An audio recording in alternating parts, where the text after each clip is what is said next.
ஆ, MM. ஆமாங்க ஆமாங்க. ஓ, ஆமாங்க ஐயா. என்னங்க ஐயா சொன்னீங்க? எம்எம் ஐயா?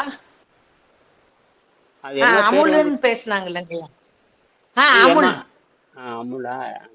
சரி சரி, அப்போ ஒரு 10 நிமிஷம் பேசிட்டேன். நீங்க வந்து இது அதாவது முதல்ல சொல்லிட்டேன், எல்லா கண்டென்ட் ஆமாங்க ஐயா, சொல்லிட்டேன். நான் தான் என் நம்பர் கொடுத்தேங்க ஐயா, ஐயாட்ட பேசு.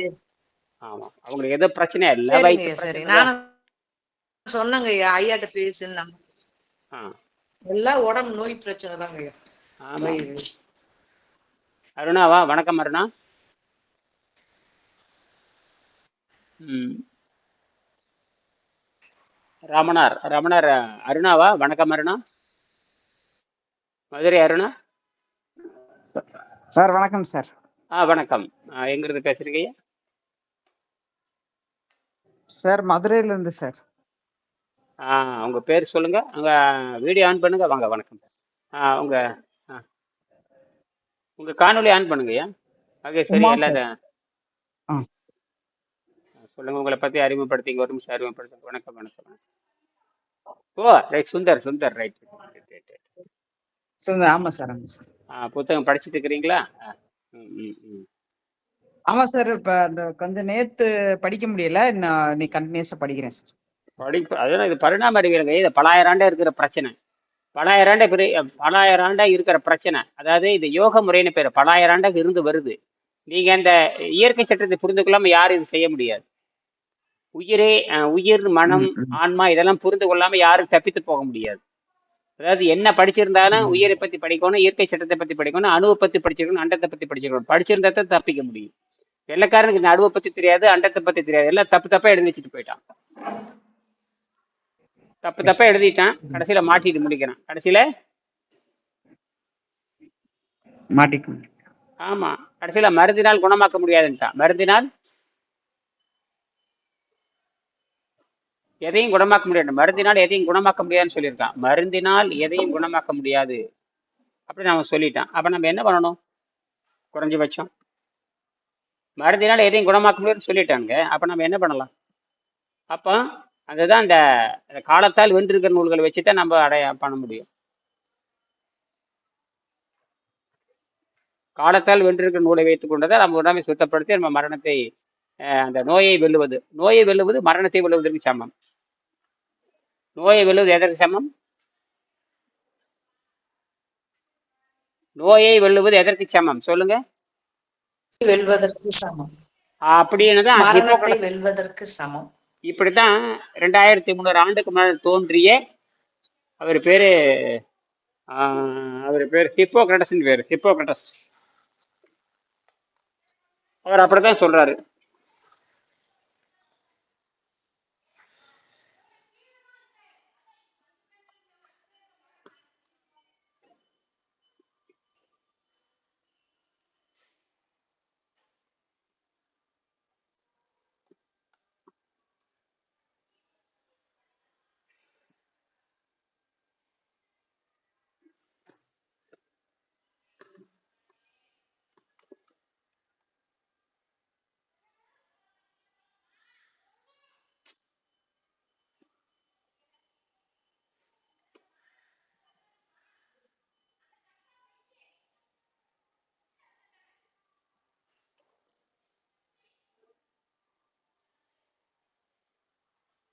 பேசுறது கேக்குதுங்களா?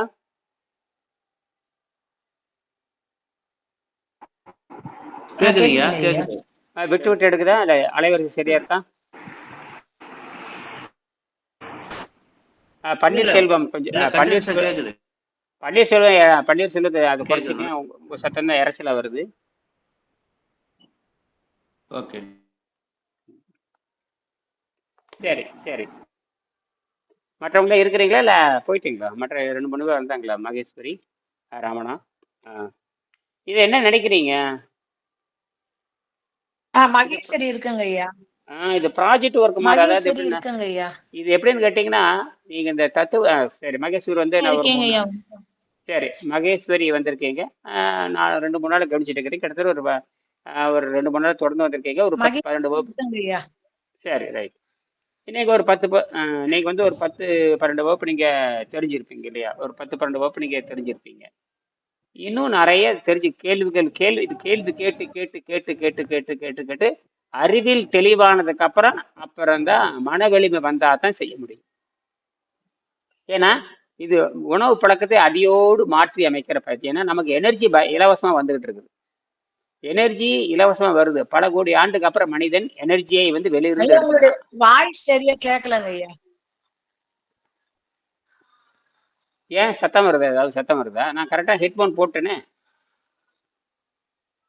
ஆமாங்க ஐயா, ஆமாங்க ஐயா. சவுண்ட் சரியா வரலங்க ஐயா, கிளியரா. இப்ப இப்போ இப்ப வருதா? இப்பவும் அப்படிதாங்க ஐயா இருக்கு. இப்போ சார் இரு, இரு. நெட்வொர்க் இஷ்யூ மாதிரி இருக்கு சார் உங்க. இது இங்க இருங்க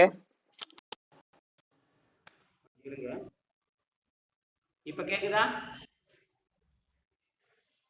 சரி, கொஞ்சம் இருக்கு. இப்ப கிளியரா இருக்குங்க ஐயா. இப்ப கிளியர் இருக்கா? கிளீனா இருக்குங்க ஐயா. இப்ப இருக்குங்க. இப்ப நல்லா இருக்கா? கிளீனா நல்லா இருக்குங்க ஐயா. ஆ ஆ சரி சரி சரி. இப்ப இது பாத்தீங்கன்னா பலாயிரம் ஆண்டா இருந்து வர்ற பிரச்சனை. இப்ப என்ன சொல்றாங்கன்னா, பலாயிரம் ஆண்டு இருந்து வர பிரச்சனையை வந்து பலாயிரம் ஆண்டுக்கு பின்னாடி போய் தான் நம்ம சிந்திக்கலாம். பலாயிரம் ஆண்டுக்கு பின்னாடி போய் தான் பார்க்க வேண்டியது. குறிப்பாக 2000 ஆண்டுகளுக்கு பின்னாடி இருக்கிற நீதி நூல்களை அடிப்படையாக கொண்டுதான் சிந்திக்க முடியும். உலகத்திலே அதிக நீதி நூல் தோன்றியது 2 மொழி தான். ஒரு தமிழ்ல நீதி நூல் தோன்றுச்சு, அதுக்கப்புறம் அதுக்கு இணையாக சமஸ்கிருதத்துல நீதி நூல் வந்துச்சுன்னு சொல்றாங்க. சமஸ்கிருதத்திலையும் ஆசிரியர் மாணவனுக்கான கேள்வி பதில் இருக்கு, அதே மாதிரி தமிழ்லையும் ஆசிரியர் மாணவனுக்கான கேள்வி பதில் இருக்கு. இதுல வந்து நம்ம சிந்திக்க வேண்டியது இந்த உயிர் மெய், இதைத்தான் சிந்திக்கணும். உயிர் தான் முதல்ல வந்துச்சுக்கிறான். இதெல்லாம் வந்து வெள்ளைக்காரனுக்கு தெரியாது. ஆகையினாலதான் உயிரை பற்றி அவங்க சிந்திக்க முடியல. அப்புறம் அதுக்கு உடலை பற்றி சிந்திக்க முடியல. அவங்க உடலை பற்றி சிந்திக்கிறப்ப என்ன பண்றான்னா, இறந்து விட்ட பிணத்தை பற்றி ஆராய்ச்சி பண்றான். வெள்ளைக்காரன் எடுத்துக்கொண்ட ஆராய்ச்சியை வந்து இறந்து விட்ட பிணம். என்னது?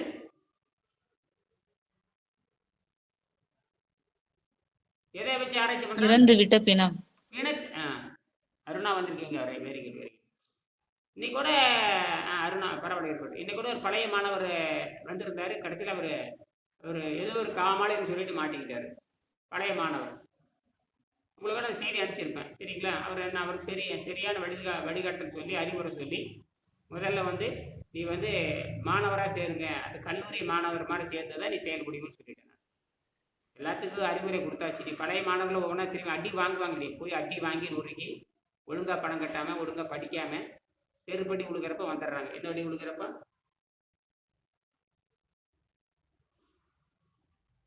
ஆசிரியர் சொல்வதை கேட்காம இஷ்டப்படி போய் கண்டபடி போய் கெடுத்துக்கிட்டு கடைசியில் கண்ணு கட்டப்பதுக்கு அப்புறம் சூரிய நமஸ்காரங்கமா வர்றாங்க. வரட்டும் யாரையும் மாறி மறப்போம் மன்னிப்போம், எல்லாத்தையும் மறப்போம் மன்னிக்கொண்டு போயிட்டே இருக்க வேண்டியதுதான். சரி, இந்த பழைய சித்தாந்தம்ங்கிறது காலத்தால் வென்று இருக்க நூல்கள். இன்னைக்கு பார்த்தீங்கன்னா 3000 ஆண்டுகளுக்கு முன்னாடி 2000 ஆண்டுகளுக்கு முன்பாக இருக்கிற ஹிப்போக்ரட்டஸ்ங்கிற ஒரு கிரீஸ் நாட்டை சேர்ந்த ஒரு தத்துவ விஞ்ஞானி, அதை வைத்துக் கொண்டுதான் அலோபதிங்கிற மருத்துவம் கட்டமைக்கப்பட்டது. 2200 ஆண்டுகளுக்கு முன்பாக இருக்கிற ஹிப்போக்ரட்டஸ் என்ன சொன்னாரோ அதில் அரைங்குறமே செய்து பார்க்குறானுங்க இந்த வெள்ளைக்காரனுங்க. அதே மாதிரி தான் நம்ம 2000 ஆண்டுகளுக்கு முன்பாக தோன்றிய திருக்குறளையும், அதுக்கு முன்னாண்ட ஒரு 4000 ஆண்டுக்கு முன்னாடி 8000 ஆண்டுக்கு முன்னாடி தோன்றிய திருமந்திரத்தையும் பதஞ்சலி யோக சூத்திரையும் ஆராய்ச்சி பண்ணிட்டு அதில் இருக்கிற சில தரவுகள்லாம் எடுத்துக்கிட்டு, இதுக்கு ஜெர்மனி டாக்டர் ஆர்னால்ட் எக்ரெட் அவர் சொல்லக்கூடிய தரவுகளை எடுத்துக்கொண்டு, அவர் ஜெர்மன் தத்துவம் வந்து 95 விழுக்காடு ஜெர்மனி தத்துவம் தான். தமிழ் தத்துவம் 5 விழுக்காடு தான். முழுக்க இது ஜெர்மனி நாட்டை சார்ந்த மருத்துவம். என்ன நாட்டை சார்ந்த மருத்துவம்? ஜெர்மனி நாட்டை சேர்ந்த 5 விழுக்காடு தான் தமிழ் இருந்து எடுத்தாச்சு. 5 விழுக்காடு தான். அப்படின்னா அப்ப இந்தியாவில் இதுக்கு சம்பந்தமே இல்லைன்னு அர்த்தம். அதிகமான சம்பந்தம், அதிகமான தொடர்பு ஜெர்மனி தான். ஆகையால ஜெர்மனி நாட்டுக்கார என்ன சொல்றானோ அதைத்தான் நாங்கள் பொருத்தி பார்க்குறோம். அதனாலதான் இது வந்து வெற்றி அடையுது. இந்த இந்திய சித்தாந்தத்தை பெரும்பாலும் இதில் எடுக்கவே இல்லை. வெறும் 5 விழுக்காடு இந்திய சித்தாந்தத்தை எடுத்தது. ஆனால் இது எங்க எடுத்துக்கிட்டேன்னு கேட்டீங்கன்னா, வணக்கம் ஐயா. வணக்கம். இதுல ஏன் வந்து நம்ம இந்திய சித்தாந்தத்தை நம்ம வலியுறுத்துறோம்னு கேட்டீங்கன்னா, இந்த மேற்கு நாட்டில் தோன்றியவர் தான் ஜெர்மனி டாக்டர். அவர் தான் வந்து அறிவு சார்ந்த நோன்புன்னு ஒன்று கண்டுபிடிச்சார். என்ன சார்ந்த நோன்பு? அறிவு சார்ந்த நோன்பு. அதென்ன ரிலிஜியஸ் மதம் சார்ந்த நோன்பு தான் உலகம் பூரா இருக்கு. இப்போ மதம் சார்ந்த நோன்பு ஏதாவது ரெண்டு ஒன்று சொல்லுங்களாங்களா? மதம் சார்ந்த நோன்பு ஏதாவது ஒன்று ரெண்டு சொல்லுங்க பார்க்கலாம். உங்களுக்கு தெரிஞ்சது சொல்லுங்க. மதம் சார்ந்த நோன்பு அல்லது நம்பிக்கை சார்ந்த நோன்பு அல்லது நீங்கெல்லாம் வைப்பீங்கல்ல, பெண்கள் எல்லாம் சொல்லுவாங்க, அந்த மாதிரி நோன்பு ஏதாவது ரெண்டு ஒன்று சொல்லுங்க பார்க்கலாம். விரதங்கள் நோன்புனா விரதம். அந்த மாதிரி உங்களுக்கு தெரிஞ்ச ரெண்டு மூணு விரதம் சொல்லுங்களா பார்க்கலாம். இதெல்லாம் இந்தியாவில் இருந்தது. லட்சுமி காரடியான் நோன்புன்னு சொல்லுவாங்கய்யா. காரடியான் நோன்பு. அடுத்தது அப்புறம்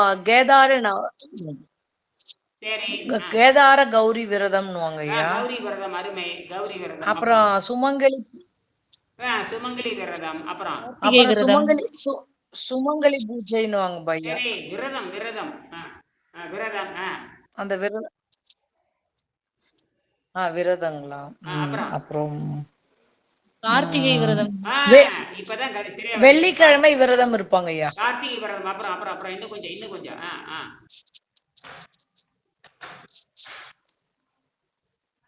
அமாவாசை விரதம். இப்பதான் சரியா வர்றீங்க. அமாவாசை பௌர்ணமி கிருத்திகை. அமாவாசை விரதம் அது 15 நாள் வரும். அமாவாசை விரதம். அப்புறம் சஷ்டி விரதம். கிருத்திகை ஏகாதேசில விரதம் இருக்கணும். சஷ்டி விரதம். சஷ்டி விரதத்தோட மகிமை தெரியுமா? யாருக்கு சஷ்டி விரதம் என்னன்னு தெரியுமா? சஷ்டி விரதம் யாருக்காக இருக்கிறது? சஷ்டி விரதம் 7 நாள் சஷ்டி. ஆமா, சஷ்டி விரதம் யாருக்காக இருக்கிறது? எந்த கடவுள் அடிப்படை வச்சு இருக்கிறது?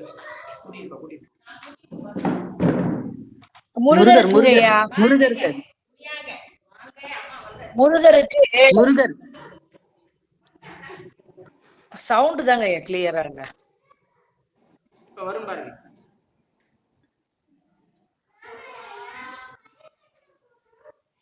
இப்ப கரெக்ட். இப்ப சரியா இருக்கா? அந்த கொரன்னு இருக்குங்க ஐயா. கொரன்னு இருக்கா? இப்ப பாருங்க.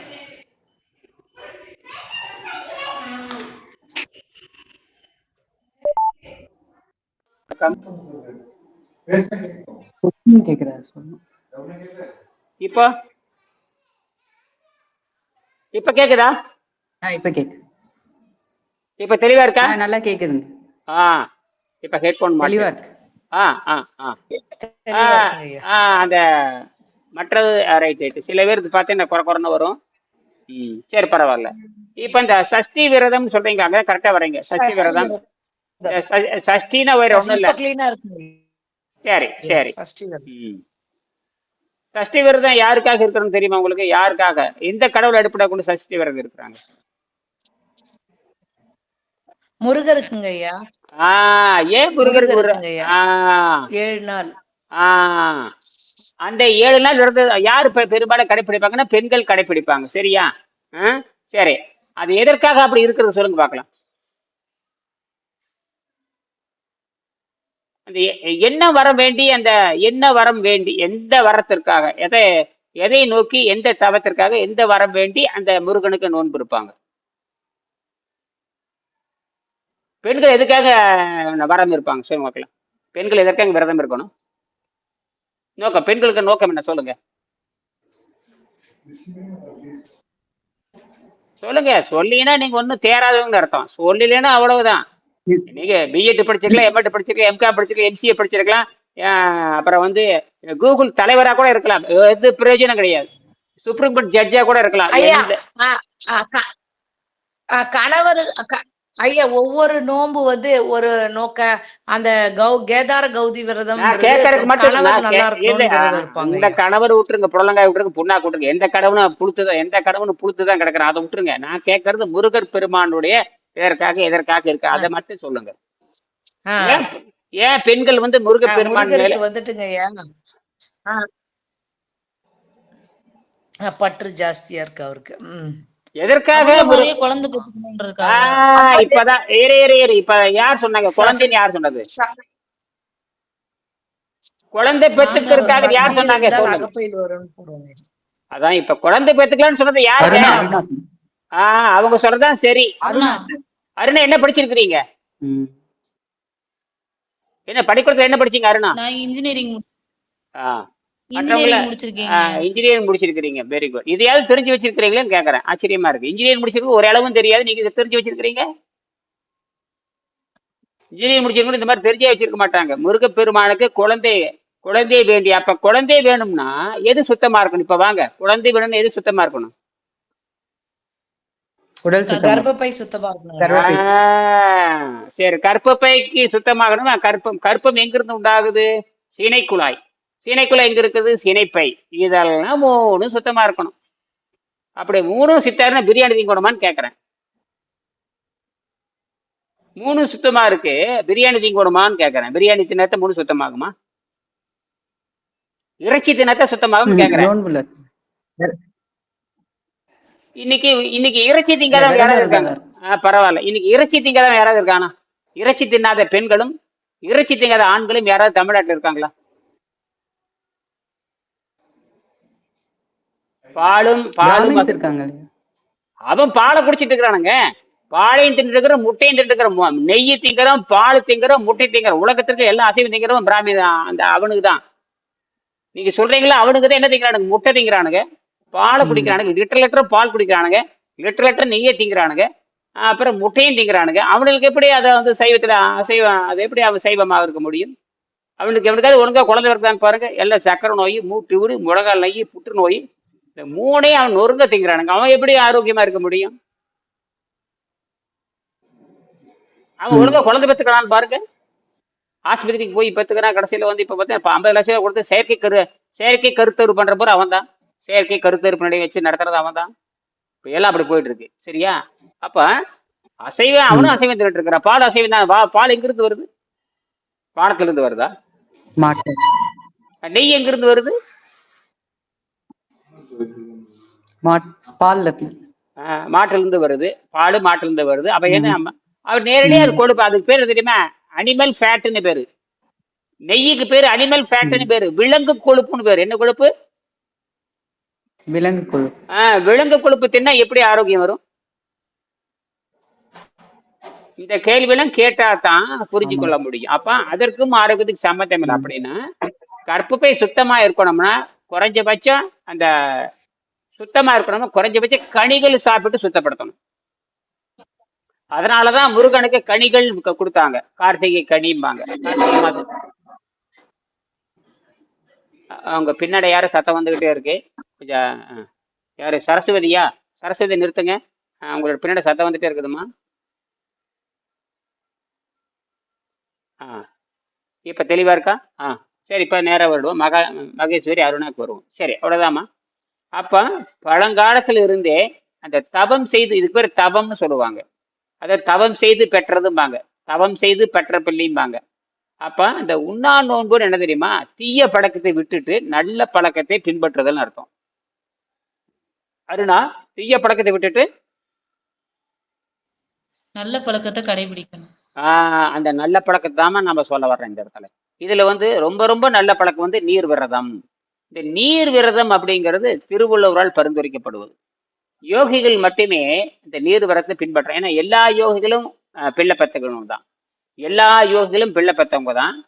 எல்லா யோகிகளும் காமசூத்திரத்தை பத்தி எழுதியிருக்காங்க. திருவள்ளுவர் காமசூத்திரத்தை பத்தி எழுதியிருக்காரு. வாத்தியாச்சன் மகரிஷின்னு சொல்லுவாங்க, அவர் வந்து காமசூத்திரத்தை எழுதினார். அப்ப யோகிகள் தான் அந்த காமத்து பாலை ஒழுங்கா எழுதி வச்சாங்க, அது எப்படி தூய்க்க வேணுங்கிறதுக்காக. அப்ப அந்த அன்னப்பாதை பூரா தூய்மையா இருந்த பிறகுதான் குழந்தை பெற்றுக்கொள்ள வேண்டும் என்பதற்காகத்தான் பெண்கள் அனுபவம் அன்னைக்கு பூரா விரதம் இருப்பாங்க. நீர் விரதம் இருந்து கனியில சுத்தப்படுத்துவாங்க. அப்ப என்ன ஆகுனா, சினைப்பை சுத்தமாகும், சினை குழாய் சுத்தமாகும், கர்ப்பப்பை சுத்தமாகும். இந்த மூணு சுத்தமாகும். அப்ப அவங்க நீரை அடிப்படையாக அசைவத்தால தூக்கி எறிஞ்சிருவாங்க. அசைவம், சைவம், சாதாரண பலகாரங்கள் இதெல்லாம் சாப்பிடலாம் தூக்கி எறிஞ்சிட்டு நீர் விரதம் இருந்துட்டு ஆலையில் ஒருவேளை கனிகள் சாப்பிட்டு உடம்பு சுத்தம் முடியும். அப்ப என்னங்கன்னா, பழைய கழிவுகளை போய் துர்வாடைகள்லாம் போயிடும். அந்த கர்ப்பப்பையில் இருக்கிற அழுக்கெல்லாம் போய் சினைப்பை நல்லா சினைப்பையிலுக்கு சினை முட்டைகள், பெண்ணுக்கான சினை முட்டை உற்பத்தியாகி சினை குழாயில் இருக்கிற அடப்பெல்லாம் நீங்கி கர்ப்பப்பை சுத்தமானதுக்கு அப்புறம் அவங்க இனச்சேர்க்கை பண்ணுவாங்க. ஆணும் இருக்க வேண்டும். ஆணும் இதே மாதிரி நீர் பயிற்சி செய்து கனியில முடிக்கணும். இந்த மாதிரி 10-15 நாள் செய்கின்ற பொழுது என்னன்னு கேட்டீங்கன்னா, ஆணுக்கும் ரத்தம் சுத்தமாகி விந்து கெட்டியா வரும். விந்து கெட்டியா வரும். அதே போல பெண்களுக்கு இந்த மாதிரி 15 நாள் செய்கின்ற பொழுது அந்த சினை மட்டும் உறுதியா இருக்கும். அப்ப வயிறு காலியா இருக்கிறப்ப அவங்க இனக்கு சேர்த்து செய்யறப்போ தரமான குழந்தை உற்பத்தி ஆகும். இதை தாங்க கண்டுபிடிச்சாங்க. இதுக்கு பிறகு சுத்த முறைன்னு பேரு. இதை தெரியாம தான் இந்த மாதிரி சுத்தப்படுத்தாதனால இந்தியாவில் இப்போ இந்தியாவில் பார்த்தீங்கன்னா வெளிநாட்டில் தான் செயற்கை கருத்தரிப்பு நிலை வந்துருச்சுன்னா இந்தியாவில் வேகமாக கருத்தரிப்பு நிலையம் பெருகிட்டே போகுது. அப்படின்னா யாரும் தன்னை சுத்தப்படுத்தலைன்னு தெரிஞ்சு போச்சு. அப்போ திருப்பி நம்ம பழைய வாழ்க்கைக்கு போயாக வேண்டியது. நோயற்ற வாழ்வே குறைவற்ற செலவு 2000 சொல்லிக்கிட்டே இருக்கிறோம். ஆனால் யாரும் ஆங்கிலம் படித்தாலும் சரியே, சமஸ்கிருதம் படித்தாலும் சரியே, ஹிந்தி படித்தாலும் சரியே, அது அரசாங்கனுடைய அந்த பணத்தால் பின்னாடி பார்த்தீங்கன்னா ஒரு 22 மொழி இருக்கும். அந்த 22 மொழி படித்தாலும் சரியே ஆரோக்கியம் மட்டும் கிடைக்க மாட்டேங்குது. இப்போ ஆரோக்கியத்தை கண்டுபிடிச்சாச்சு. அப்போ திருப்பி நம்ம காலத்தால் வென்றிருக்கிற நூல்களை வைத்துக்கொண்டு நம்ம இதை பார்க்கணும். எப்படி இன்னைக்கும் அலோபதி மருத்துவத்துக்கு அடிப்படையாக இருப்பவர் யாருன்னு கேட்டீங்கன்னா இந்த ஹிப்போக்ரட்டாஸ் என்று சொல்லக்கூடிய கிரீஸ் நாட்டை சேர்ந்த ஒரு தத்துவ ஞானி. அவர் சொன்னது தான். அவரே என்ன சொல்லியிருக்காருன்னா, அடிக்கடி விரதம் இருந்து எப்போ 2300 ஆண்டுக்கு முன்னாடி சொல்றாரு, கீரையும் தண்ணியும், அவர் கீரை தான் பச்சையில தான் சொல்றாரு, பச்சையிலையும் தண்ணீர் சாப்பிட்டு நோன்பு இருக்க வேண்டும்ங்கிறார். கடுமையான காய்ச்சல் வந்த நேரத்தில் நீங்கள் பட்டினி இருக்க வேண்டும். காய்ச்சல் இருக்கிற நேரத்தில் உணவை சாப்பிட்டால் காய்ச்சலுக்கு நீங்கள் உணவு சாப்பிட்றீங்க, காய்ச்சல் அதிகப்படுத்துறதுக்காக தான் சாப்பிட்றீங்களே தவிர காய்ச்சல் குணமாகாதுன்னு எழுதுறாரு. அதையெல்லாம் இந்த வெள்ளைக்கார முண்டங்கள் கைவிட்டானுங்க. யார் வைத்தியம் பண்றாங்களோ அவங்க கடவுளுக்கு சமம், யார் காப்பாத்துறாங்களோ மறுபிறவி. அதாவது ஒரு மனிதனுக்கு நோய் நீங்கிட்டா அவர் எழுதுறாரு, யார் எழுதுறாரு, இந்த ஹிப்போக்ரட்டஸ் எழுதுறாரு, யார் நோயை குணப்படுத்துறாங்களோ அந்த குணமாக்கினவர் மறுபிறவி எடுத்ததுக்கு சமம் எழுதுறாரு. ஒரு நோய் வருது, உங்களுக்கு குணமாயிடுச்சுன்னா நீங்க என்ன பிறவி எடுக்கிறீங்க? மறுபிறவி அப்படின்னு ஹிப்போக்ரட்டஸ் எழுதி வைக்கிறார். இந்த தத்துவத்தை மட்டும் பிடிச்சிக்கிட்டு மற்ற எல்லா தத்துவத்தையும் கோட்டை விட்டானுங்க இந்த இங்கிலாந்துல இருக்கிற அந்த விபச்சாரி முண்டங்கள். ஏன்னா அவன் தின்னு கேட்டவன். அவன் பார்த்தீங்கன்னா வெள்ளைக்கார முண்டம், ஒரு பனிக்காட்டு மிராண்டின்னு பேரு. அவனுக்கு எந்த ஒழுக்கம், பண்பு, நாகரிகம் எதுவும் கிடையாது.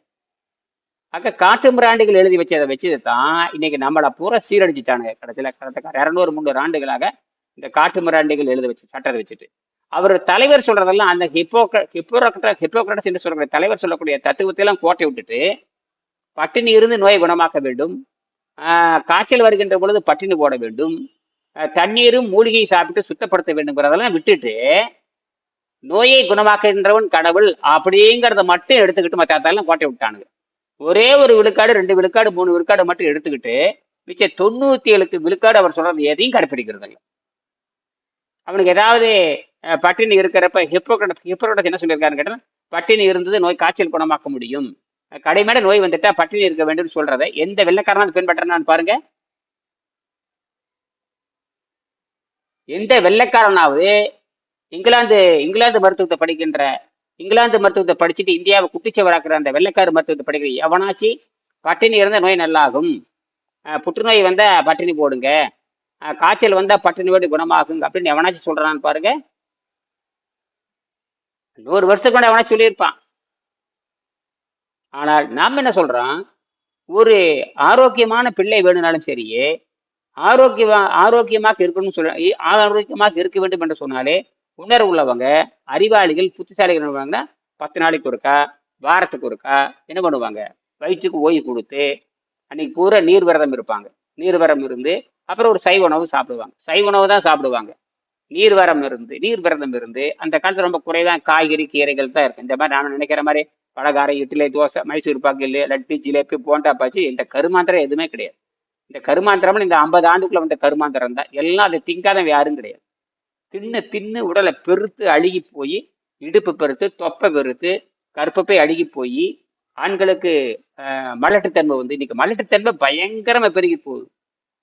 எவன் உட்காந்து வேலை செய்யறானோ, எவன் 3 வேலை 6 வேலை திங்கிறானோ அவனுக்கு அத்தனை பேருக்கு மலட்டுத்தன்மை வந்துருக்கு. சென்னையில எங்க பார்த்தாலும் செயற்கை கருத்தரிப்பு நிலையம் வந்துகிட்டே இருக்குது. இதுக்கெல்லாம் காரணம் என்னங்கிறீங்க? எல்லாம் மலடாயிட்டானுங்க. எல்லாம் என்ன ஆயிட்டானுங்க? பெண்களும் மலடு, ஆண்களும் மலடு. குழந்தை பெற்றுக்கிறது கூட மூணாவது இன்னொரு பெண்ணை பிடிக்கிறாங்க.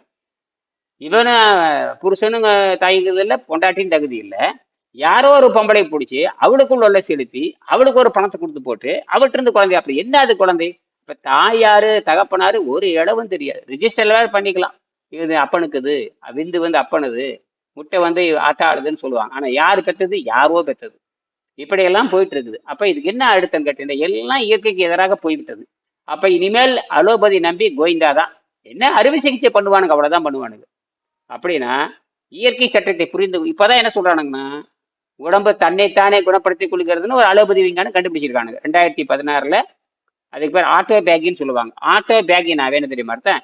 தனக்குத்தானே சாப்பிட்டு கொள்ளுதல் அந்த அர்த்தம். பேக்கின்னு சாப்பிட்டு கொள்ளுதல். ஆட்டோனா கிரேக்க எழுத்து, கிரேக்க தத்துவம். ஆட்டோனா கிரேக்க சொல்லு, பேக்கிங்கிறதும் கிரேக்க சொல்லுதான். ஆட்டோ பேக்கினா தனக்குத்தானே சாப்பிட்டு கொள்ளுதல், அல்லது தமிழ்ல தனக்குத்தானே மருத்துவம் செய்து கொள்ளல். திருவள்ளுவர் வந்து 2000 ஆண்டுக்குள்ள தனக்குத்தானே மருத்துவம் செய்யலாம்னு எழுதியிருக்காரு. தன்னோய்க்கு தானே மருந்துன்னு எழுதுறாரு. தன்னோய்க்கு வணக்கம் வணக்கம் வணக்கம். இப்ப புரியுதா? தானே மருந்து. அப்படின்னு 2000 ஆண்டுக்குள்ள சொல்லியிருக்காரு. அது மட்டுமல்ல, உண்ணாது நோற்பர் பெரியர்னு எழுதுறாரு. 108வது பாடம் 120ஆம் பாடம் நினைக்கிறேன். உண்ணாது நோற்பர் பெரியர், பிறர் சொல்லும் இன்னாச்சல் நோற்பாரின் பின். யாரு கடுஞ்சொற்களை பொறுத்து கொள்றானோ அவன் தான் உண்ணாது நோற்பாரை விட மேலானவர் எழுதுறாரு. உண்ணாது நோற்பாரெல்லாம் பெரிய விஷயம் இல்ல. கடுமையான சொற்களை யார் சகித்துக் கொள்கிறார்களோ, கடுமையான சொற்களை, அப்புறம் கேவலமான சொற்களை, இழிப்பேச்சு பேசுகிற சொற்களை தாங்கிக் கொண்டு எவன் அமைதியாக இருக்கிறானோ அவன்தான் உண்ணாது நோக்கிறான் பாரு, அவனை விட சிறப்பானவன். யார் சிறப்பானவன்?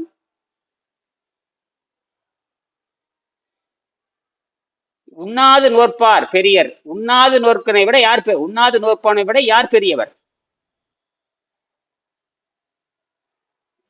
கடுஞ்சொற்களை தாங்கிக் கொள்கிறவர். இப்ப புரியுதா உங்களுக்கு? அப்படின்னு ஏற்கனவே அப்ப உண்ணாது நோற்பர் இருக்கிறாங்கன்னு தெரிஞ்சு போச்சு.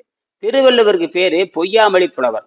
அவர் பொய்யே சொல்ல மாட்டார். அதனாலதான் உண்ணாது நோற்பர் வந்து ஏற்கனவே இருந்துட்டு தான் இருந்திருக்கிறாங்க. இது புதுசெல்லாம் ஒண்ணும் கிடையாது. இப்ப அவங்க என்ன தீய உணவு பழக்கத்தை விட்டவர்கள், அதாவது மரணத்தை தருகின்ற, மலட்டுத்தன்மை தருகின்ற, பிச்சை எடுத்து வாழுகின்ற தன்மை தருகின்ற, அதெல்லாம் விட்டு ஒழிச்சவங்க தான் உண்ணாது நோற்பர் பெரியர். அது தவசின்னு பேரு, தாபதர்னு பேரு, தவ மக்கள்னு பேரு, தவ மாந்தர்னு பேரு. புரியுதா?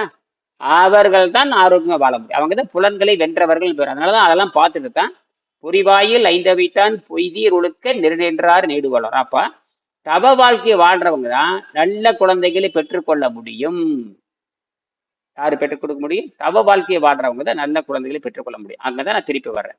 அதுக்குத்தான் 2000 ஆண்டுகளுக்கு முன்பாக இருந்த அந்த உயரிய சொற்களை ஆராய்ச்சி பண்ணி வெங்கடேசன் என்கின்ற விஞ்ஞானி, அவர் வந்து 1939 பிறந்தார். நல்ல வேலை திருக்குறளை வந்து பாடத்துல வச்சிருந்தங்காட்டி நம்ம திருக்குறளை படிக்கிறோம். நிறைய தமிழ் இருக்கிற இலக்கிய நூல்கள், குறிப்பாக சித்திர இலக்கியமும் நம்ம பாடத்துல கிடையாது. ஏன்னா இப்ப தமிழே தமிழ்நாட்டுல படிக்கிறது இல்லை. தமிழே தமிழ்நாட்டுல படிக்கிறது இல்லை. அது மட்டும் இல்லை, இந்தியாவில யாரும் தாய்மொழி படிக்கிறது இல்லை. இந்தியாவில எல்லா 22 மாநிலம் 30 மாநிலம் இருக்குது. யாரும் தாய்மொழி கல்வி படிக்கிறது இல்லை. தாய்மொழி கல்வி படிக்காதனால இந்தியா அழி நாடாக மாறிவிட்டது. ஆணும் இல்லாம பெண்ணும் இல்லாம வெள்ளைக்காரனுக்கு சேவல் செய்கின்ற, வெள்ளைக்காரனை போடுகின்ற எலும்பு துண்டுக்கு ஆசைப்பட்டு நம்ம என்ன பண்ற, தாய்மொழி கல்வி புறக்கணிச்சிட சாபக்கேடு. நமக்கான மருத்துவத்தை தெரியாம போச்சு. திருப்பி நம்ம என்ன பண்ற, ஆராய்ச்சி பண்ணுகின்ற பொழுது கடைசியில தமிழ்ல வந்து சேருது. இனிமேல் வேறு வழி இல்லை. தமிழ் உச்சரிப்பு தெரிந்தவர்கள் மட்டும்தான் இதை செய்ய முடியும். அப்ப தமிழ் உச்சரிப்பு வந்து ரொம்ப எளிமையானது. இந்த புத்தகத்தை பார்த்தீங்கன்னா எந்த தமிழ் புத்தகத்தையும் வந்து எழுத்து கூட்டி படிச்சிடலாம். தமிழ் உச்சரிப்பு தெரிந்த யாருமே, ஒரு குழந்தை கூட, ஒரு 6 வயசு குழந்தை 7 வயசு குழந்தை தமிழ் உச்சரிப்பு மட்டும் தெரிஞ்சதுன்னா தமிழ் புத்தகத்தை படித்து விடும். ஆனால் அதே 6 வயசு குழந்தை 7 வயசு குழந்தை ஆங்கில உச்சரிப்பை தெரிந்த அந்த குழந்தை எந்த ஆங்கில புத்தகத்தையும் எழுத்து கூட்டி படிக்க முடியாது. ஆங்கில உச்சரிப்பு தெரிந்த யாருமே ஆங்கில புத்தகத்தை எழுத்து கூட்டி படிக்க முடியாது. ஏன்னா அதுக்கு இலக்கணத்தனமற்றது. அதனாலதான் அது கிளாசிக்கல் லாங்குவேஜ் கிடையாது. ஆனா வந்து பிசினஸுக்காகவோ வயிற்று பொழப்புக்காகவோ பிறரை ஏமாற்றுவதற்காகவோ பிறர்கிட்ட அடிமையா இருப்பதற்காக தான் ஆங்கிலம் பரப்பப்படுகிறது. ஆங்கிலம் ஏன் பரப்பப்படுதுன்னு கேட்டீங்கன்னா, வெள்ளைக்காரனுக்கு நிரந்தர அடிமையாக இருக்கு. உலகமே வெள்ளைக்காரனுக்கு அடிமையா இருக்குன்றதுக்காக தான் என்ன பண்றாங்க, இந்தியா போன்ற நாடுகள், ஆசிய நாடுகள்ல வந்து அந்த ஆங்கிலத்தை பரப்பி மீண்டும் மக்களை அடிமையாக்க வேண்டும் என்பதற்காக இந்த ஆங்கிலத்தை பரப்பிட்டே இருக்காங்க. ஆனா மேற்கு நாட்டிற்கு பாருங்க, ஐரோப்பா நாடுகள் எவனும் ஆங்கிலம் படிக்கிறது இல்லை. எல்லாமே அவன் நாட்டுல தாய்மொழியில தான் சிந்திக்கிறானுங்க, தாய்மொழியில தான் கண்டுபிடிக்கிறாங்க. அதனாலதான் குவாண்டம் பிசிக்ஸ் வரைக்கும் வந்துட்டானுங்க. அட்வான்ஸ்டு கம்ப்யூட்டர்ல அவன் தான் கண்டுபிடிக்கிறான். குவாண்டம் பிசிக்ஸ் அவன் தான் கண்டுபிடிக்கிறான். என்டாங்கல்மெண்ட் கண்டுபிடிக்கிறான், சூப்பர் பொசிஷன் கடிக்கிறான், இந்த மாதிரி ஹைசன்பர்க் வர்றாரு, ப்ரூக்லி வர்றாரு, வில்ஸ்மோர் வளர்றாரு, போல்ஸ், யாரோ பெரிய பெரிய விஞ்ஞானிகளே வர்றாங்க. ஐன்ஸ்டீனுக்கே புத்தி சொல்ற அளவுக்கு விஞ்ஞானிகள் வந்திருக்கானுங்க. காரணம் அவன் தாய்மொழி சிந்திக்கனால தான். இந்தியாவில் தாய்மொழி சிந்திக்கிறவர் யாருமே இல்லை. ஒரே ஒருத்தர் தான் தாய்மொழி சிந்திச்சாரு, அவரை சர் சி வி ராமன். அவர் தாய்மொழி சிந்திச்சு காட்டி தான் நோபல் பரிசு வாங்கினார். சர் சி வி ராமன் எதுல சிந்திச்சாரு? சர் சி வி ராமன் எந்த மொழியில சிந்திச்சாரு? தாய்மொழியில. தாய்மொழியில சிந்திச்சு என்ன வாங்கினாரு?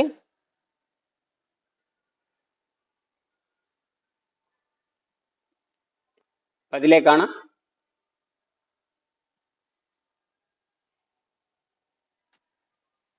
பேசுறது யாருக்கு புரியலையா? சரியா கேக் விட்டு விட்டு கேக்குதுங்க ஐயா. விட்டு விட்டு கேக்குதா? இல்லைங்க ஐயா, ஸ்பீச் சரியா வரலங்க ஐயா. நான் காலை ஹெட்போன் போட்டிருக்கேன், தெளிவா வரலையா? என்ன ஆச்சரியமா இருக்கு.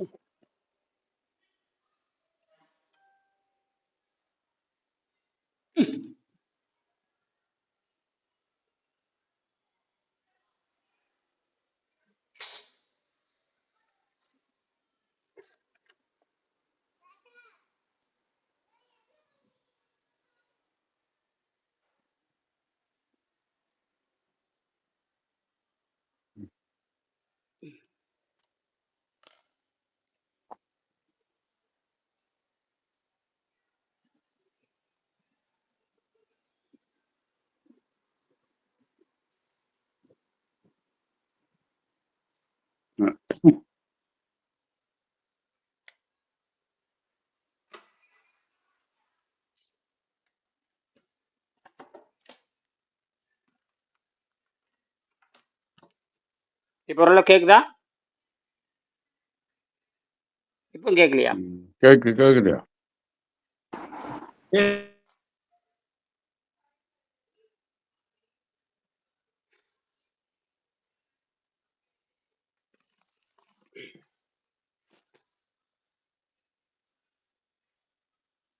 இப்போ ஓரளவு கேக்குதா?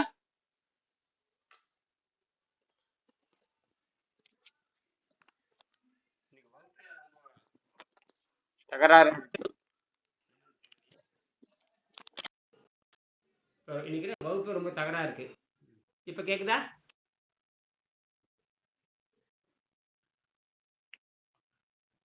மறுபடியும் குறைஞ்சு போச்சு. மறுபடியும் குறைஞ்சிருச்சா? வால்யூம் குறைஞ்சு போச்சு.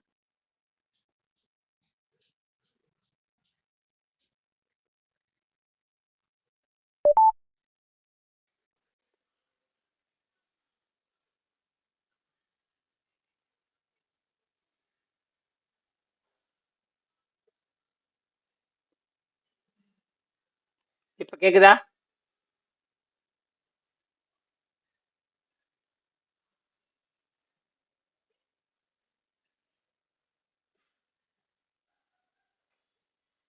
சரியா எடுக்கலையா?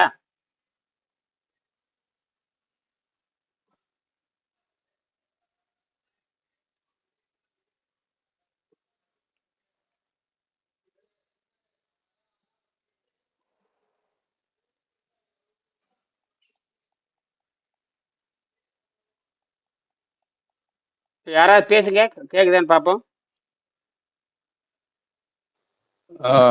இப்ப கேக்குறியா? பேசுறது நல்லா கேக்குது. கேக்குது. சவுண்ட் கம்மியா இருக்கு. சவுண்ட் கம்மி. இப்போ எனக்கு நல்லா கேக்குது. சவுண்ட் கூட நல்லா கேக்குது. சரி சரி சரி சரி சரி. சில இடத்துல உங்களுக்கு ஏதாவது பிரச்சனையா இருக்கும்னு தெரியல. நான் பேசுறது யாருக்கு தெளிவா இருக்கு? யாரோ ஒருத்தருக்கு தெளிவா இருக்கா? நீங்க பேசுறது தெளிவா வருது.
பெப்பே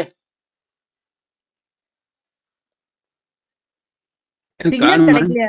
வந்துட்டாங்க ஐயா. வந்துட்டாரா? இப்ப கேக்குதா ஓரளவுக்கு? கேக்குதுங்க. கேக்குது. நல்லாவே கேக்குதுங்க, நல்லாவே கேக்குது. மறுபடியும் அணைச்சு மறுபடியும் போட்டிருக்கேன். ம். சரி, இன்னும் ஒரு 5 நிமிஷம் பேசும். மணி 8:37 ஆகி போச்சு. சரியா? அதனால அந்த புதுசா வர்றவங்களுக்கு தான் நான் கொஞ்சம் புரிய வைக்க வேண்டியது இருக்குது. அதாவது இப்ப அருணாவுக்கு கொஞ்சம் புரியுது. இப்ப புதுசா அவங்க ஒருத்தர் வந்துட்டு போனாங்க, சுந்தர். சுந்தர், ஒரு ஐயா சுந்தர் சொல்லி வந்திருந்தாங்க ஒருத்தர். அவங்களுக்கு எது சந்தேகம் இருந்தா நீங்க இது கேட்கலாம். அந்த புத்தகத்துல இருக்க சந்தேகம் இருந்தா நீங்க கேட்கலாம். ஆஹ் உம் அந்த சுந்தர் சிபாரிசு பண்ணவர் இருக்கிறீங்களா? ஆமா, அவங்க எதாவது சந்தேகம் பண்ண கேட்கலாம். சரி, நீங்களே கேளுங்களேன். சரஸ்வதிக்கு எதாவது சந்தேகம் இருக்கா? அல்லது அருணாவுக்கு எதாவது சந்தேகம் பண்ண கேளுங்க ஐயா. அருணா, நீங்களே ஆரம்பிங்க. அருணா, ஐயா ஏதோ ஒரு வணக்கம் ஐயா. நீங்க ஆரம்பிங்க. அது பரவாயில்ல. ஏதாவது கொஞ்சம் விட்டு விட்டு எடுக்குது. உங்களுக்கு ஏதாவது இந்த பாடத்துல ஏதாவது ஒன்று படிங்க. உங்களுக்கு ஏதாவது வந்து இல்லாட்டினா உங்களுக்கு 99ஆம் பாடத்தை படிங்க. 99ஆம் பக்கத்துல 99ஆம் பக்கம் எடுங்க. 99ஆம் பக்கம் எடுங்க. எதை இன்னைக்குள்ள கொஞ்சம் அலைவரிசை தொந்தரவா இருக்கு, பார்ப்போம். ஏதோ சில நேரத்தில் அப்படிதான் இருக்கும். 99ஆம் பக்கம் எடுங்க. அந்த 99ஆம் பக்கத்துல எடுத்துட்டேங்க ஐயா. அந்த பார்த்தீங்கன்னா 2 மருத்துவர்கள் சொல்லுவாங்க. அதாவது இன்னைக்கு நவீன கால மருத்துவர், அதாவது பார்த்தீங்கன்னா இந்த அலோபதி மருத்துவம் உலகெங்கும் பரவி இருக்கு. அவங்களே என்ன சொல்றான்னு கேட்டீங்கன்னா, அவங்க பேர் ஒருத்தர், அந்த படிங்க அப்பயே, அது அலோபதி மருத்துவர், அமெரிக்காவை சேர்ந்த புகழ் வாய்ந்த மருத்துவர்கள். அவங்க என்ன சொல்றாங்கன்னா, மனதை வைத்துக் கொண்டுதான் மருத்துவம் செய்ய முடியுங்கிறாங்க. எதை வைத்துக்கொண்டு? மனதை மனதை வைத்துக்கொண்டு. ம், மனம்ங்கிறது சாதாரண விஷயம் அல்ல. அது பல கோடி ஆண்டே இருந்து வருகின்ற பயிற்சி. அது அதாவது 6ஆம் அறிவு, 5 அறிவை தாண்டி 5 அறிவோடு பகுத்தறிவு, 5 அறிவு வந்து 5ஆம் அறிவு தான் இருக்குது. 6 அறிவு வளருகிறது. பிறக்கிறப்ப எல்லாத்துக்கும் 5 அறிவு தான். அதுக்கப்புறம் 6ஆம் அறிவு வருகிறது. 6ஆம் அறிவு வருகிறது. இதுல பாத்தீங்கன்னா மைண்ட் ஃபோர்ஸ்னு ஒண்ணு இருக்கு. என்ன ஃபோர்ஸ்? Mind force. இப்ப மைண்ட் ஃபோர்ஸ் பத்தி எல்லாம் பேசுறாங்க. மைண்டுங்கிறது பல ஆயிரம் ஆண்டு இருக்கிறது. மனிதன்கிற பேரே மனதை மேனுங்கிற மேனுங்கிற ஆங்கில சொல் இருக்கு இல்லையா? மேன்கிற ஆங்கில சொல் மனம் என்கின்ற சொல்லில் இருந்துதான் மேனுங்கிற ஆங்கில சொல் வந்து கடன் வாங்கி இருக்குது. சரி, அப்ப மனதை பத்தி பேசணும்னா நீங்க யாரை பத்தி பேசியாகணும்? இப்ப மனதை பத்தி பேசணும்னா சித்தர் பெருமக்களை பத்தி பேசியாகணும். அவங்க தான் மனதை பத்தி பேசுறாங்க. இப்ப அவங்க மனதை பத்தி என்ன சொல்றாங்கன்னு பாருங்க. மனதை பத்தி பேசுறதுக்கு, இப்ப மனதை பத்தி பேசணும்னா முதல்ல என்ன பண்ணணும்? மனதை பத்தி பேசணும்னா முதல்ல என்ன பண்ணணும்? அதுல போட்டிருக்காங்க பாருங்க, இந்த ஹீலிங் வித் மைண்ட் பவர். அதாவது மனதை வைத்துக் கொண்டு நோய்க்கு, உடம்புங்கிற நோய்க்கு எப்படி சிகிச்சை அளிக்கிறது, அது அப்படியே படிங்க. Person holistic health. Person holistic health. படிங்க. In holiest health with the person interested in holiest health will consider the quality of the air and water he ம் or she takes in a daily basis. ம் They are the important part of your diet. அங்க உடலோடும் உள்ளமும் ஆரோக்கியத்தை பெற விரும்புவோர் தன் சுவாசிக்கும் காற்றையும் குடிநீரையும் கவனத்துடன் பரிசீலித்து உட்கொள்வார்கள். எதற்காக எழுதுறாங்க? உங்கள் உணவின் மூலம்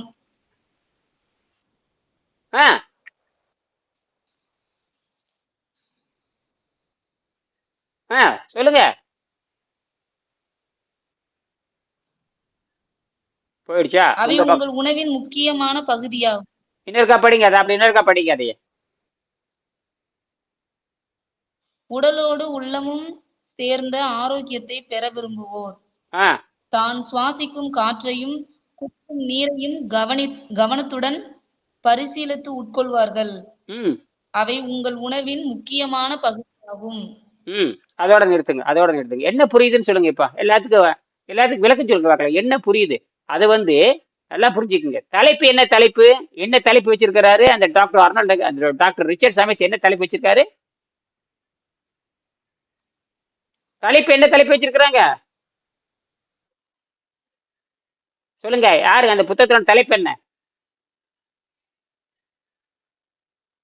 என்னடா மறந்துட்டீங்களா? கையில புத்தகம் யார் வச்சிருக்கிறீங்க? மகேஸ்வரி புத்தகம் வச்சிருக்கிறீங்களா? சரஸ்வதி புத்தகம் வச்சிருக்கிறீங்களா? கேசவன்,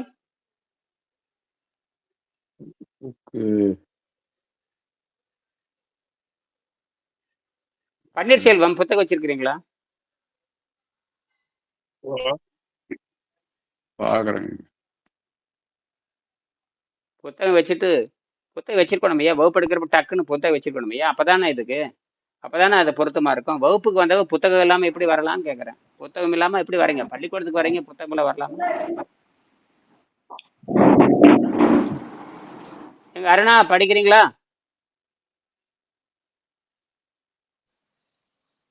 ஐயா படிக்கிறேங்கய்யா. அந்த தலைப்பு என்னம்மா? அந்த தலைப்பு என்ன? உடலோடு அது சரி, அந்த தலைப்பு என்ன? ஹீலிங் வித் மைண்ட் பவருங்கய்யா. தெளிவா திருப்பி சொல்லுங்க. இன்னொருக்கா சொல்லுங்க, திருப்பி சொல்லுங்க. Healing with mind power.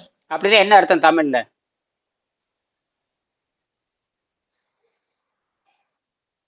Healing with mind பவர்னு என்ன அர்த்தம்? அதுக்கு பேரு யாரு தெரிஞ்சவங்க சொல்லுங்க.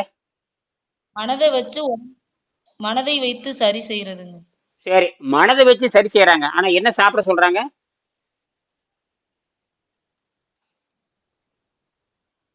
மனதை வைத்து சரி செய்யறதா? காற்றையும் நீரையும். இப்ப யாராவது உலகத்துல எங்கேயாவது சொல்லியிருக்காங்களா? ஆஹா இல்லங்கய்யா. இப்ப புரியுதா? ஒரு வெள்ளைக்காரன் சொல்லிட்டு நமக்கே தெரியுது. யார் சொல்லி தெரியுது?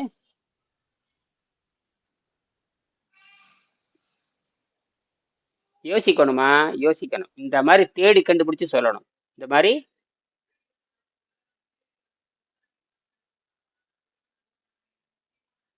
நான் பேசுறது கேக்குதாமா? இல்ல, அதான் அலைவரிசை சரியா இல்லையா தெரியுது. கேக்குதுங்க, கேக்குது. இல்ல, தாமதமா வருதே, உடனுக்குடன் வரலையே. அப்ப ஏதோ தகராறு நடக்குது. அதே இப்ப இன்னைக்கு வகுப்பு ரொம்ப மோசமா இருக்கு. அலைவரிசை சரியாதனால இன்னைக்கு வகுப்பு ரொம்ப ரொம்ப மோசமாக இருக்கிறது. ஏதோ ஒரு சமயத்துக்கு இந்த எக்கோ வருது. மற்றபடி ஜெனரலா நல்லா இருக்கு. எக்கோ வருது ஒரு சில சமயம், வாங்கின்னு சொல்லிட்டு. நானும் 3 இடத்த மாத்திட்டேன். நான் இங்க வந்து ஆப்டிக்கல் ஃபைபர் கேபிள் தான் போட்டிருக்கேன். அது பக்கத்தால கொஞ்சம் 2 அடி, அது ஒரு 10 மீட்டர் வரைக்கும் எடுக்கும். கிட்டத்தட்ட ஒரு 10-20 அடி வரைக்கும் எடுக்கும்.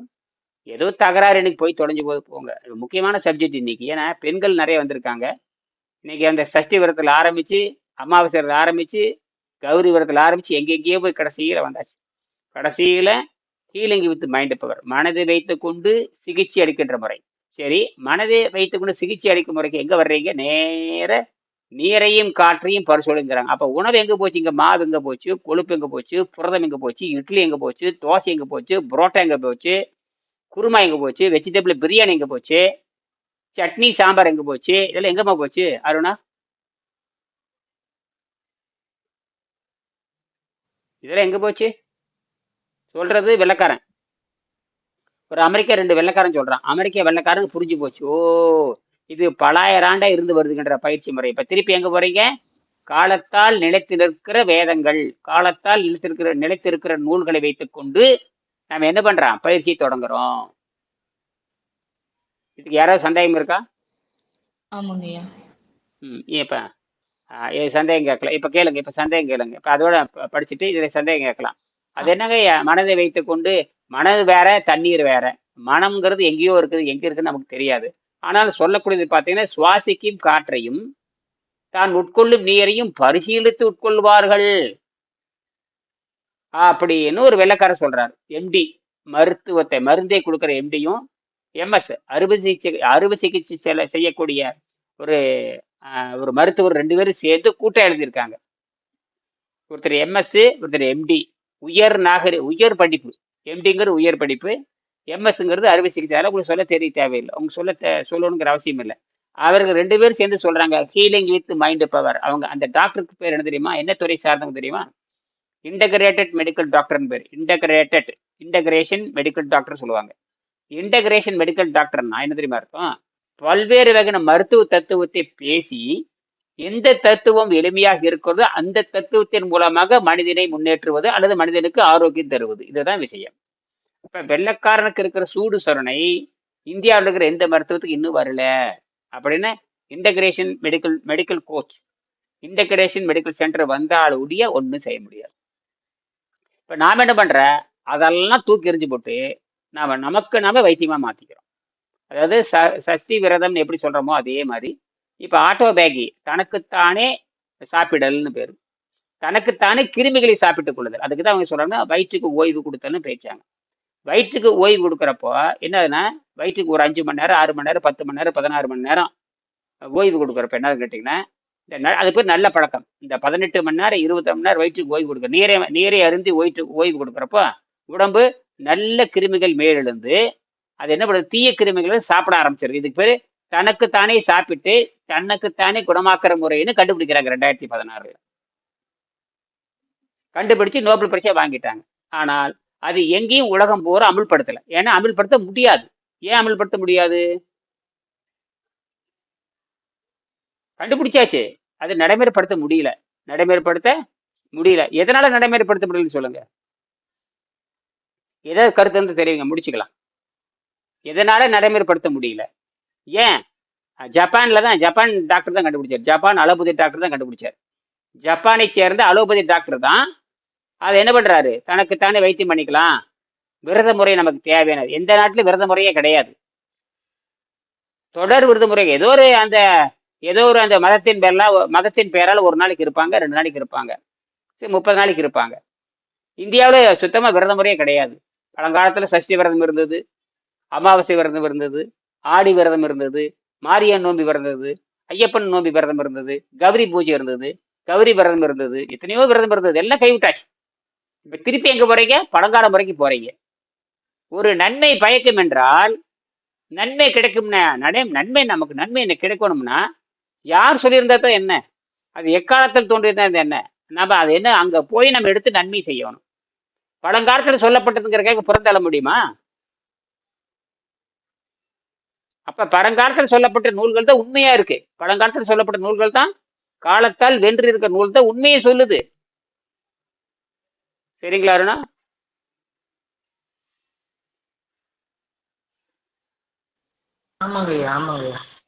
இப்ப கேளுங்க, முடிச்சுக்கலாம். ஒரு 5 நிமிஷம் பேசலாம். மணி 8:49 ஆச்சு. 8:50க்கு முடிச்சுக்கலாம். ஒரு நிமிஷம். இன்னைக்கு சரியா இல்லை, வகுப்பு இன்னைக்கு சரியா இல்லை, அந்த அலைவரிசை சரியா இல்லை, விட்டு எடுக்குது. சந்தேகம் இருந்தா கேளுங்க. சரி, அலைவரிசை இல்லாதனால ஐயா எனக்கு ஒரு சந்தேகங்க.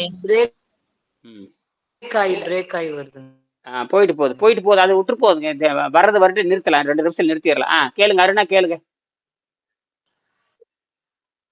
ஐயா கேக்குது. காலையில வந்து கிட்னி அஃபெக்டா இருக்கிறவங்களை எப்படி சரி பண்ணலாம்னு சொல்லி பேசணுங்க இல்லையா?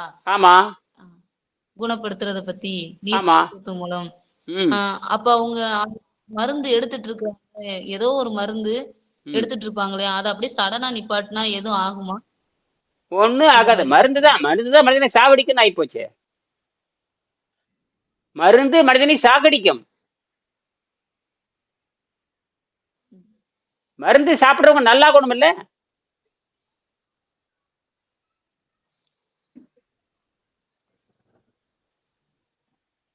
ஐயா வாய்ஸ் பிரேக் ஆகுது, கேட்கலங்கய்யா.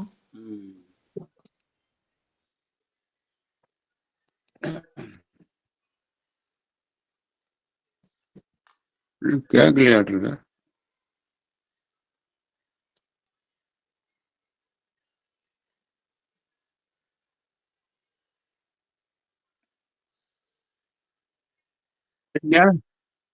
இல்ல நீங்க என்ன கேட்டீங்க இப்போ சாமியா? ஐயா என்னமோ கேட்டீங்களா? என்னால கிட்னி போனவங்களுக்கு ஐயா நீர் மருத்துவம் மூலம் எப்படி சரி பண்ணலாம்னு காலையில பார்த்தோம் ஐயா, ஃபர்ஸ்ட் வகுப்புல. இப்போ கேட்டீங்க. அப்போ நீர் மருத்துவத்தின் மூலமா சரி பண்ணும்போது அவங்க டேப்லெட் எடுத்துட்டு இருக்காங்கன்னு வச்சுப்போம், இல்ல வேற ஏதாவது எந்த மருந்தாக வேணாலும் இருக்கலாம், எடுத்துக்கிட்டு இருக்கத நிப்பாட்டிடலாமான்னு கேட்குறீங்க? அது கொஞ்சம் கொஞ்சமா நிப்பாட்டிக்கலாம். அவங்களுக்கு மனசுல தைரியம் வரணும். தைரியம் இருந்தா இந்த செகண்டே கூட நிறுத்திடலாம். தைரியம் இல்லாதவங்களுக்கு 1 நாள் 2 நாள் 1 மாசம் இப்படித்தான் தள்ளணும். தைரியம் இருந்தா இப்பவே கிடாவிடலாம். ஏன்னா அதனால எந்த பிரயோஜனமும் இல்லை. மைனஸ் பாயிண்ட் தான் வரும் ஒழிஞ்சு பிளஸ் பாயிண்ட்லாம் ஒன்றும் வராது மருந்தால. உடம்புக்குன்னு ஒரு நல்லது செய்யாது அந்த மருந்தெல்லாம். அது அது சரிதான். சரிதான், ஐயா சொல்றது ஆ, கரெக்ட் தான். இப்ப நான் பேசுறது கேக்குதா? நிறுத்த ம். நிறுத்தணும்னா உடனே நிறுத்திப்படணும். இல்ல தைரியம் இல்லைன்னா கொஞ்சம் கொஞ்சமா நிறுத்திக்கலாம். ஆஹ் கேக்குதுங்க, நீ பேசுறது நல்லா கேக்குது. காதுல மைக் வச்சீங்கன்னா தான் கரெக்டா நல்லா கேட்கும். கேக்குது. அதான் நீங்க மருந்தை விட்டுடலாமா இதை விட்டுடலாமான்னு நேர்த்திக்கிட்டே பண்ணிக்கிட்டே இருக்க வேண்டியதான். மருந்தை அது மனசு சம்பந்தப்பட்டது. ஐயா சொன்ன மாதிரி அதை இப்பயும் விடலாம், 2 மாதம் கழிச்சும் விடலாம். அதனால ஒரு பிரயோஜனமும் இல்லை. சரி. இப்ப அதுக்கு ஒரே வழிதான். மருந்தை சாப்பிட்டால் பக்க விளைவு அழுத்தி வைத்து நோய் அதிகமாக்கும். மருந்து என்ன பண்ணும் கேட்டீங்கன்னா பக்க விளைவு அழுத்தி வைத்து நோய்களை அதிகமாக்கும் என்று மருத்துவமே சொல்லுது. நீங்க மருந்து சொல்றீங்க, அதே மருந்தை பத்தி சொல்றீங்க. அந்த மருந்து என்ன சொல்லுதுன்னு கேட்டீங்கன்னா, மருந்து என்பது பக்க விளைவை அழுத்தி வைத்து நோய்களை அதிகமாக்குவதில் மருந்து மாத்திரைகள் ஈடுபடுகின்றன. அந்த நம்பிக்கை என்பது முழு தவறுன்னு சொல்றாங்க மருத்துவ விஞ்ஞானிகள் சொல்றாங்க. மருந்தை பற்றி ஆராய்ச்சி பண்ணுகின்ற விஞ்ஞானிகள் என்ன சொல்றாங்கன்னா, மருத்துவர்கள் என்ன சொல்றாங்க கேட்டீங்கன்னா, மருந்து என்பது பக்க விளைவை அழுத்தி வைத்து நோய்களை அதிகமாக்கும் அப்படின்னு மருத்துவர்களே சொல்றாங்க. என்னது? மருத்துவர்களே 100ஆம் பக்கத்துல இருக்குங்கய்யா. அப்புறம் என்ன அப்படின்னா இப்ப இந்தியாவில் இருக்கிற மருத்துவர்கள் என்ன சொல்றாங்க? இந்தியாவில் இருக்கிற மருத்துவர்கள் என்ன சொல்றாங்க? மருந்து சாப்பிடுன்னு சொல்றாங்க. ஏன் மருந்து சாப்பிடுன்னு சொல்றாங்க? விஞ்ஞானிகள் என்ன சொல்றாங்க? விஞ்ஞானிகள் சொல்றதுக்கு நேர்மாறாக இந்தியாவில் நடக்கிறாங்க. விஞ்ஞானிகள் சொல்ற உண்மை என்பது வேறு, இங்க மருந்து சாப்பிடுதல் என்று சொல்றது வேறு. ஏன் இவங்க மருந்து சாப்பிட சொல்றாங்க? அப்படியே வச்சுக்கோங்க. மருந்து கம்பெனி எல்லாம் என்னத்துக்கு இருக்குதுன்னு தான். சரி, ரைட், அதுதான் உண்மை. இப்ப புரியுதா அருணா? புரிஞ்சுதுங்க ஐயா. இப்ப மருந்து கம்பெனி எல்லாம் செத்து போட அப்புறம். சரி, ரைட், போது அவ்வளவுதான். அதுக்கு மேல போகுது. அடுத்தது அருணா. விதை இறக்கம் சொல்லி ஆபரேஷன் பண்ணிட்டாங்கன்னா அந்த குழந்தைங்களுக்கு என்ன மாதிரியான நோய் வர்றதுக்கு வாய்ப்பு இருக்குங்க? அது இப்ப பாத்தீங்கன்னா அது வாத நோய். அது பாத்தீங்கன்னா விரை வீக்கம், ஹெரண்யான்னு சொல்லுவாங்க. விரை வீக்கம் தானே. விரை வீக்கம் ஆண்களுக்கு வர விரை வீக்கம். அதாவது ஓதப்புட்டு, தமிழ்ல ஓதப்புட்டுன்னு சொல்லுவாங்க. புட்டு வீங்கிருச்சுன்னு சொல்லுவாங்க. ஓதப்புட்டுன்னா ஓதம்னா நீருன்னு அர்த்தம். அந்த நீர் விதைப்பையில இறங்கிடும். ஆணுடைய விதைப்பையில இறங்கி பெருசா பலாக்காயமா அதாயிரும். என்ன மாதிரி பெருசாயிரும். அவன் இனப்பெருக்கம் செய்ய முடியாது. அவன் என்ன பண்ண முடியாது? அன்ஃபிட். இனப்பெருக்கம் செய்ய முடியாது. முடிஞ்ச அழிப்பயல் தான். என்னது? என்ன பயல்?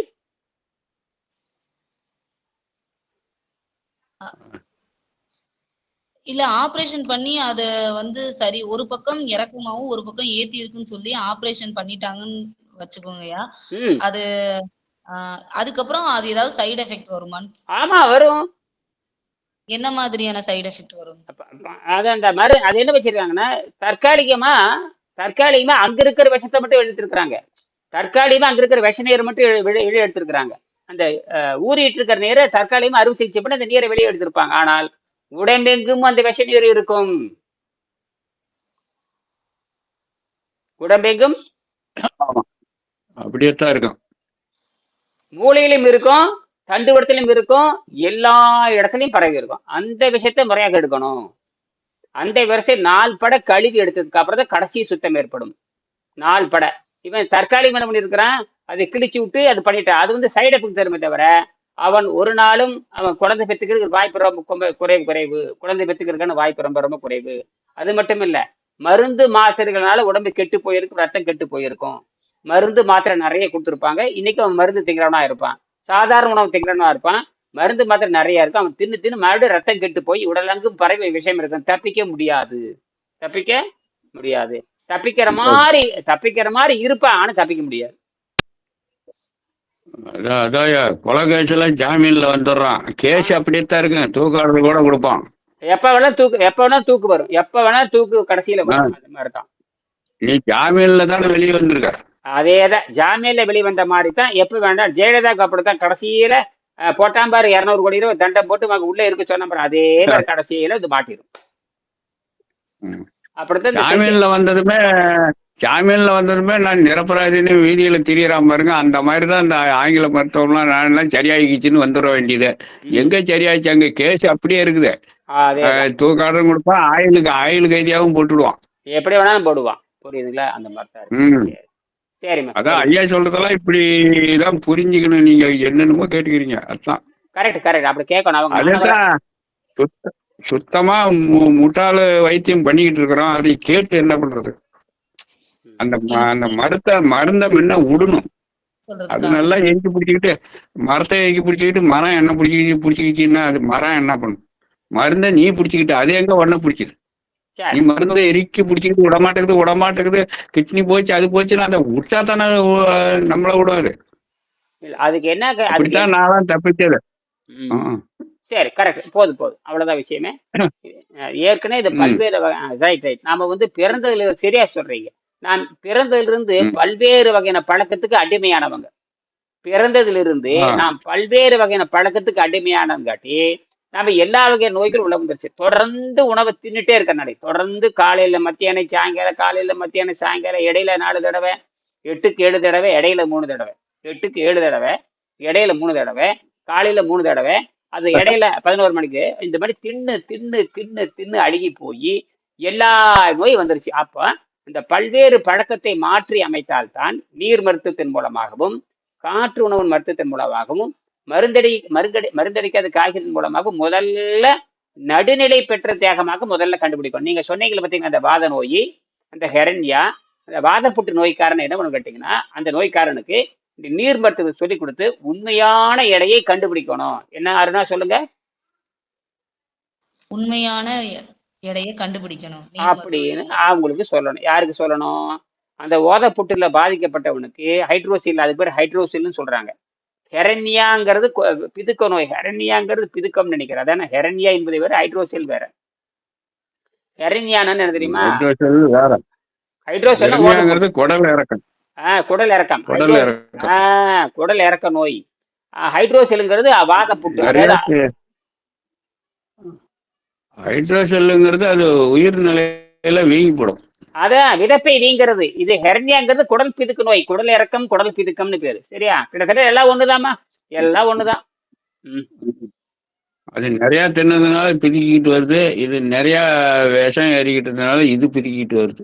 எல்லாமே ரத்தம் கெட்டு போய் வரும். சரி, இதுக்கெல்லாம் காரணம் ரத்தம் கெட்டு போச்சு. சரிங்களா? மீண்டும் காலையில பேசுவோம். சரியா? நன்றி, வணக்கம். ரத்தம் கெட்டு போச்சு. நன்றி. நமஸ்காரம். நன்றி. நன்றி, வணக்கம்.